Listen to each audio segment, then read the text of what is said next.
Hola, buenos días. Pues gracias nuevamente por la oportunidad de platicar un rato con ustedes. Yo creo que van a cambiar el reloj, ¿verdad? Porque dice que ya se me acabó, pero apenas voy empezando. Eh, y bueno, en el disclosure, no tengo ningún conflicto de interés para esta plática, fuera de que ahora, como responsable del programa en México, lo que diga es lo que debo tratar de implementar, entonces ahora me cuesta más trabajo estar diciendo cosas. Me sigo manteniendo firme, no hay memes, entonces ni esperen cosas, pero ningún ser vivo fue dañado durante la preparación de esta presentación. Entonces, eh, pues PrEP en Latinoamérica, estamos comprometidos, entendemos, todos sabemos que queremos eh, PrEP. Ahorita lo decía Gustavo, y además con los de larga duración y todo, pero a la hora de la hora, pues no se vuelve esa realidad. Si bien hay muchos países donde ya se considera como parte de la estrategia, pues realmente cuando vemos los números de la implementación de PrEP, pues prácticamente todo lo de PrEP está en Brasil, una pequeña proporción en México y de ahí en más pues ya no hay PrEP. Cuando vemos en la región cuántas personas hay en PrEP, realmente estamos bajos y publicamos poco, de hecho, al respecto de PrEP en las revistas científicas. No parece ser algo en lo que nos estemos adentrando suficiente. De hecho, en las guías nacionales hay varios de nuestros países que ni siquiera tienen establecido una guía de PrEP. No voy a hablar de guías, Afani, entonces no voy a preguntar cómo van en Chile, pero exactamente, pero bueno, ha sido todo un tema. Cuando volteamos a verlo, ¿por qué si lo queremos? Porque pues es parte de esa estrategia de prevención combinada que hoy deberíamos visualizar. O sea, ya esa parte de condones y lubricantes que siempre debe haber, pero pues también tenemos que tener PrEP, tenemos que tener PEP, tenemos que hacer toda esta parte de programas de reducción de riesgos en usuarios de drogas intravenosas. Debe ser todo un conjunto, y PrEP y PEP deben ser parte de todo ese conjunto de prevención combinada. Y cuando vemos que necesitaríamos, pues para fines prácticos requerimos personas que tengan prueba de VIH negativa y que tengan un riesgo sustancial, que luego empezamos con los problemas ahí cuando decimos riesgo sustancial. Hay eh, propuestas de qué deberías preguntarle para ese riesgo sustancial, como si ha tenido varias parejas sexuales y entonces, pero ¿dónde dejamos a las personas que tienen una sola pareja sexual y a pesar de eso eh, adquieren VIH? O yo he visto escenarios donde dicen, ah, bueno, vamos a darle a quien tenga más de 5 parejas. Y entonces, ¿usted cuántas parejas? 4. No, o sea, vaya, consiga así una y luego vuelve, ¿no?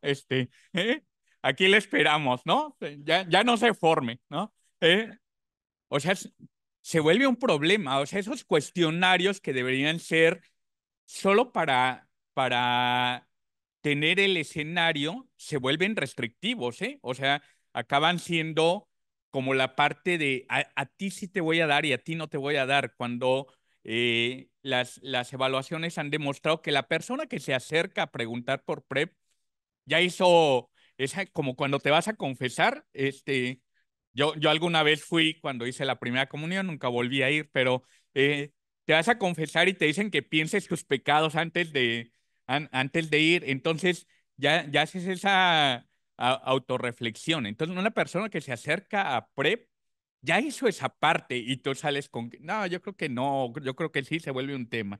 Pero entonces requerimos a alguien en un riesgo sustancial, que tenga una prueba de VIH negativa, que no tenga síntomas de infección aguda, que no tenga exposiciones recientes durante el escenario y que conozcamos algo de su función renal, por lo menos que no nos preocupe en demasía en ese escenario, porque tampoco la determinación de creatinina debe ser lo que debe limitar el inicio de PrEP, y tener alguna evaluación adicional sobre otras infecciones de transmisión sexual.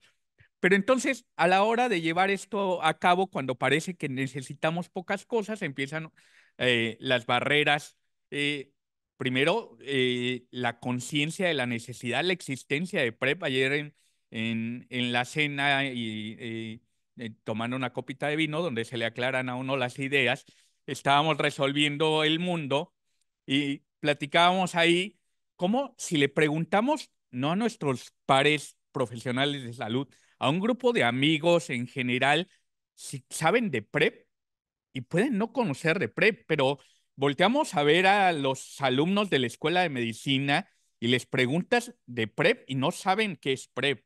O a lo mejor tienen el concepto, pero no tienen detalle. Entonces, sin duda estamos fallando todavía en la comunicación de eso. Ya queremos implementar, pero no hemos dado suficiente información sobre que existe. Y entonces vienen las otras barreras, el miedo, las estrategias de reclutamiento, todo lo que viene alrededor. Sí, tenemos algunos facilitadores, tenemos poblaciones que buscan PrEP, o sea, que dicen, ya necesito que haya PrEP y dónde puedo acudir por PrEP y todas esas partes. Otras cuestiones que lo facilitan es el alcance que tiene la comunidad.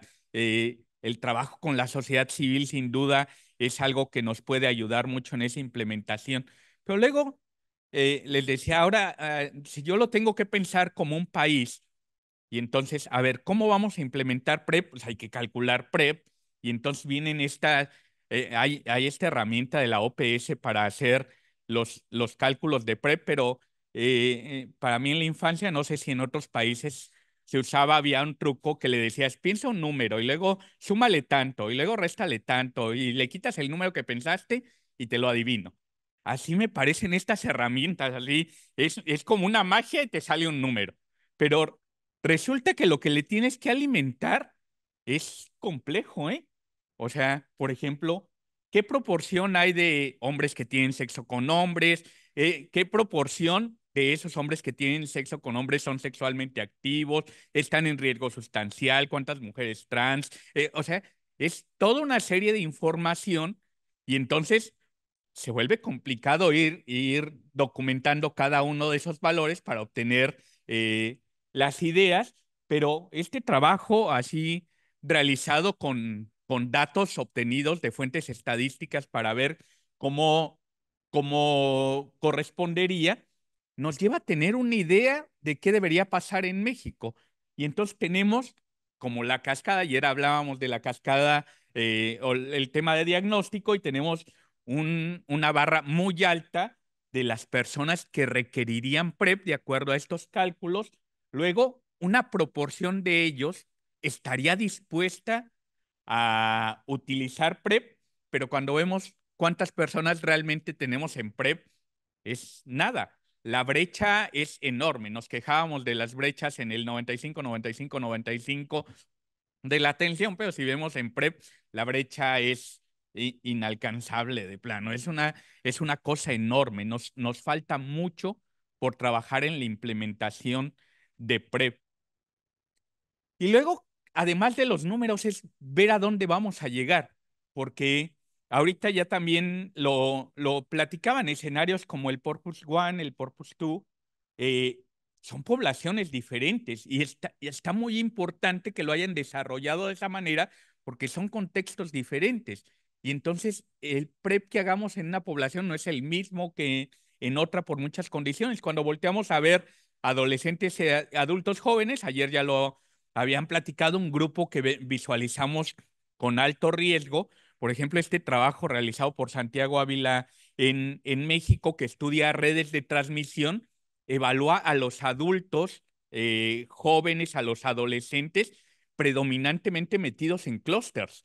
Y entonces es todo un tema cómo se agrupan en clústeres de transmisión y que tiene que ver también con infecciones agudas, el que tiene infección aguda y luego mete esa infección aguda dentro del clúster, pero como también sacan luego ese tema, por ejemplo, 6% de esos adolescentes o adultos jóvenes tienen interacción sexual con hombres de 40 años o más y entonces se mueve para impactar a una población diferente. Entonces, este escenario nos hace visualizar que es una población donde tenemos que trabajar PrEP, pero si son adolescentes y adultos jóvenes, entonces requerirían una estrategia con un horario más flexible, unas consultas de seguimiento probablemente más frecuentes, más cercanas, donde tengas que estar platicando reiteradamente o haciendo la parte de consejería más frecuente, con una atención comprensiva, sin juicios. O sea, todo este contexto que es diferente cuando volteamos a ver a otra población, porque si hablamos de mujeres trans, es otra población que sin duda requiere, requiere la atención. Es una población de alta prevalencia. En México la prevalencia en mujeres trans alcanza el 30%. Entonces es una población que debemos llegar, pero históricamente ha sido una población con acceso limitado a la atención, a la salud en general. Y entonces cuando queremos llegar tenemos que darnos cuenta de que más tienen otros problemas. Primero, los problemas de acceso, el uso de terapia hormonal para reafirmación de género, entonces hace que ya estén con un medicamento que puede tener interacciones farmacológicas con, con PrEP y que entonces tenemos que resolver dudas, tenemos que hacer asociaciones diferentes. Entonces, ese módulo que está atendiendo a adolescentes y jóvenes no necesariamente es el mismo módulo de las mujeres trans porque tienen un contexto diferente y una visualización diferente de necesidades, tienen problemas diferentes de adherencia. Con mujeres trans se han visto problemas diferentes en el seguimiento, en la pérdida y donde hay impacto de problemas asociados de salud mental, diferentes problemas de ansiedad, de depresión, de adicciones que complican la adherencia y el seguimiento en mujeres trans.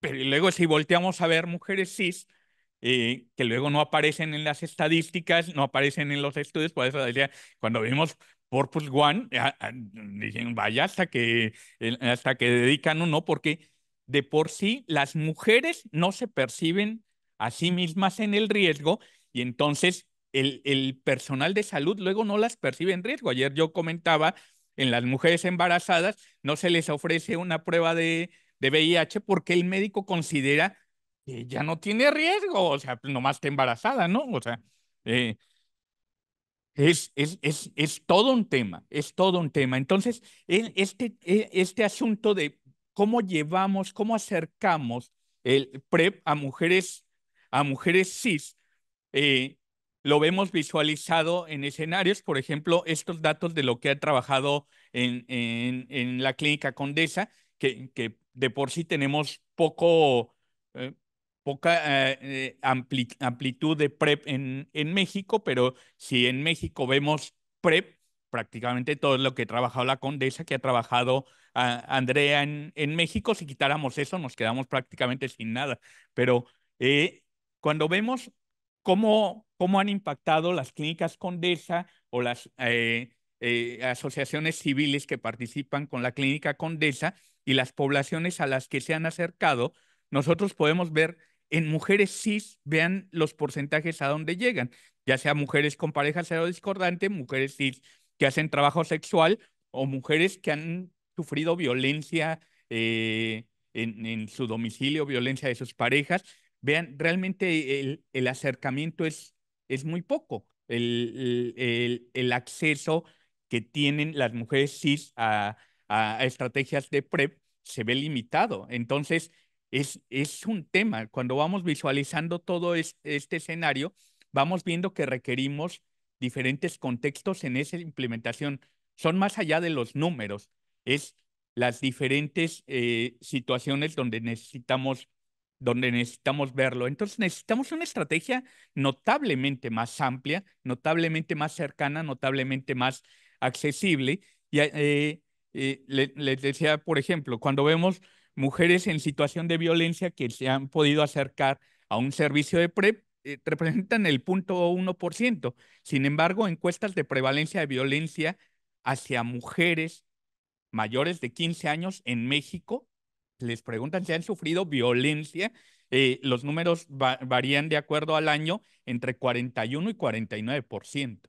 O sea, tenemos un problema de violencia hacia las mujeres que eso como tal ya las pone en un contexto de riesgo y no tenemos probablemente ese acercamiento suficiente de una estrategia de PrEP que podría ser parte de ese contexto que requieren como ayuda y requerimos acercarles. Ayer les anunciaba un poco cuestiones como estas. A ver, pensemos a la hora de implementar PrEP, lo que se nos ha hecho muy fácil es, bueno, tenemos lugares donde atendemos VIH y nosotros nos dedicamos al VIH y nos preocupa el VIH y ahora nos interesa PrEP, metamos PrEP a nuestras unidades.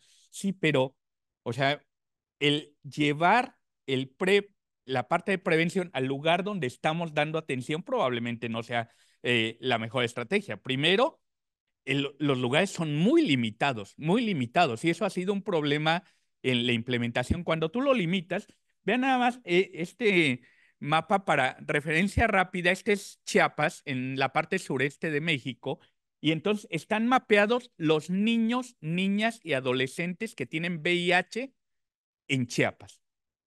Esos niños, niñas y adolescentes que viven con VIH en Chiapas, de acuerdo a su sistema de salud, se tienen que trasladar para su atención. Y entonces, ese sistema de salud puede estar cercano a su lugar de residencia o puede estar lejano. En promedio se tienen que trasladar 66 minutos, pero tienen un rango desde 0 a 568 minutos. Hay 13 lugares en Chiapas donde se puede brindar atención de VIH. ¿Qué se hace en México? Entonces dicen, a ver, primero, además de esos 13, hay otros lugares de atención primaria a la salud en Chiapas que también cuentan con personal de salud que podría ayudar a dar el seguimiento habitual de esos niños, niñas y adolescentes, proveer el medicamento y evitar que se trasladen tanto. Pero además, puedes intercambiar entre instituciones de salud. Si tiene seguridad social, puede ir a un lugar de no seguridad social o viceversa. Se hace esta parte de convenio y en Chiapas, de ser 13 lugares, crece a 86 lugares, se hace ese intercambio de servicios y la movilidad que tienen esos niños, niñas y adolescentes en promedio para ir a su unidad de salud es 7 minutos. ¿Qué necesitamos hacer? Hacer algo como esto, estrategias que sean intercambiables, que sean cercanas, que sean accesibles. Si es que estamos hablando de tratamiento, ayer ya lo decíamos, la estrategia de prevención es mucho más grande, está dirigida a una población mucho mayor. Si la metemos al lugar donde estamos haciendo el tratamiento, pues no vamos a alcanzar. ¿Qué requeriríamos entonces rápidamente para proponer en implementación? Desmedicalizar. Tenemos que ofertar PrEP fuera de los entornos de salud. Ya hablaban si hepatitis C, decían ahorita, podríamos tratarlo el personal de salud, pero también personal de enfermería capacitado, otro personal de salud. PrEP con mayor razón tendría que ser mucho más amplio, diferenciar los servicios de acuerdo a personas, contextos, necesidades, preferencias, integrar a otros actores sin duda, y otros programas. La mujer cis, además de tener el programa de PrEP, debería estar asociado con programas de anticoncepción, por ejemplo, de planificación familiar. Cuestiones como esas es importante. Entonces necesitaríamos equipos multidisciplinarios, horarios flexibles, sitios diferentes para la entrega o la recolección de medicamentos. No tienes que trasladarte demasiado para ir a recoger tu medicamento, usar tecnologías virtuales. Por ejemplo, un trabajo que han hecho en la Condesa, el tener una aplicación donde puedes buscar PrEP, donde puedes registrar la prueba que te hiciste y que te salió negativa, y entonces estar evitando mover a la gente de diferentes maneras, y entonces tener oferta de servicios diferente para mujeres cis, para mujeres trans, para adultos jóvenes o adolescentes, por ejemplo, para personas que usan drogas inyectadas. Además del programa de PrEP, tiene que haber un programa de reducción de riesgos para el tema de intercambio de jeringas, cuestiones como esas, que deben ser parte de ese plan de prevención combinada. Entonces, esta parte, sí, podemos decir en nuestra defensa, PrEP lleva poco tiempo en este trayecto y estamos terminando de implementarla, pero yo creo que tenemos esos retos y tenemos que tener esa visión de hacia dónde queremos ir. Entonces, para cerrar, yo creo que para llevar PrEP a quienes lo necesitan, que es el título de la plática. Necesitaríamos estrategias específicas que se apliquen a estas poblaciones, todas las poblaciones que requieran PrEP en diferentes contextos y formas, servicios amigables, seguros y, ante todo, servicios realmente accesibles. Eh, en una plática inicial que tuve con el ministro de Salud en México, yo le hablaba de PrEP como una cuestión prioritaria para el tema de VIH en México, y yo le decía, yo digo que tenemos que verlo como las vacunas. Las vacunas están accesibles, están cercanas, no tienen diferencia de si tiene seguridad social o no. Son estrategias de prevención mucho más amplias. No podemos acotarlas como acotamos las estrategias de tratamiento, porque dificultan el acceso. Eh, Solo agradecer a quienes me ayudaron con información o con diapositivas para esta plática, y muchas gracias a ustedes por escucharme.